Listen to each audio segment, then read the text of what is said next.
Bonjour, aujourd'hui on va pour la chaîne F4KIO réaliser une antenne VHF qui a été conçue par G2 BCX et qu'on appelle antenne Slim Jim, conception de l'auteur en 1978. Donc cette antenne est basée sur une demi-longueur d'onde et une quart d'onde d'adaptation à la base.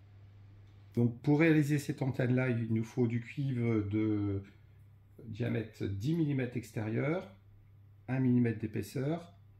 Le plus grand tube fait 146 cm, le deuxième tube fait 97 cm, le dernier tube fait 47,5 cm.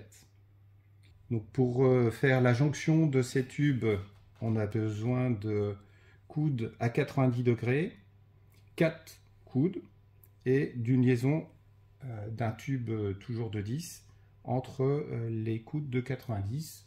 Alors la longueur est de 35 mm, 3 cm 5 de longueur. Il nous faut un élément isolant sur une partie. Il nous faut une PLL, des vis et une petite plaque de cuivre d'1 mm d'épaisseur, deux tronçons d'à peu près 7 cm. Scie à métaux, lime, forêt, poste à souder, soudure pour réaliser l'ensemble. Donc maintenant on assemble l'antenne avec les différents tubes, les coudes à 90, les raccords, et on assure à peu près 1 cm d'écart avec un isolant dans le tube pour qu'il n'y ait pas de contact électrique. Isolant de bonne qualité, éventuellement pas d'isolant, c'est meilleur. Maintenant il faut assurer la connexion entre la ligne et l'antenne. Donc c'est à ce moment que on utilise la PLL, des vis et une petite plaque de cuivre.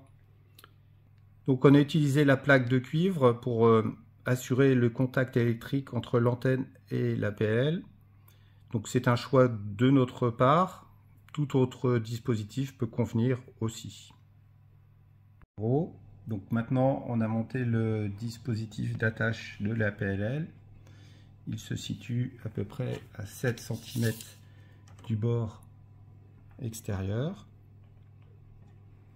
Ça sera à régler à la fin lors des mesures.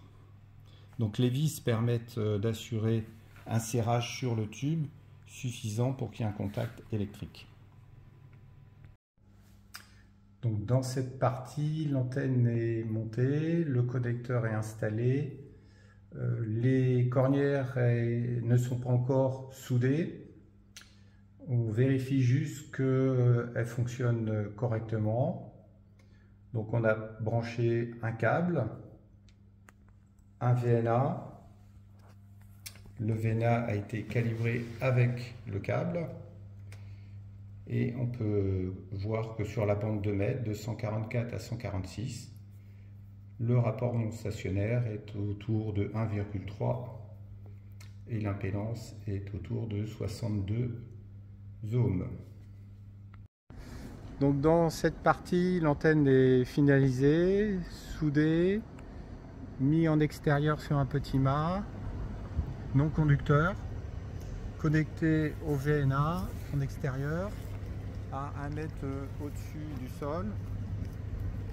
Le rapport d'onde stationnaire est toujours autour de 1,3, fonctionnement correct sur toute la bande de mètres.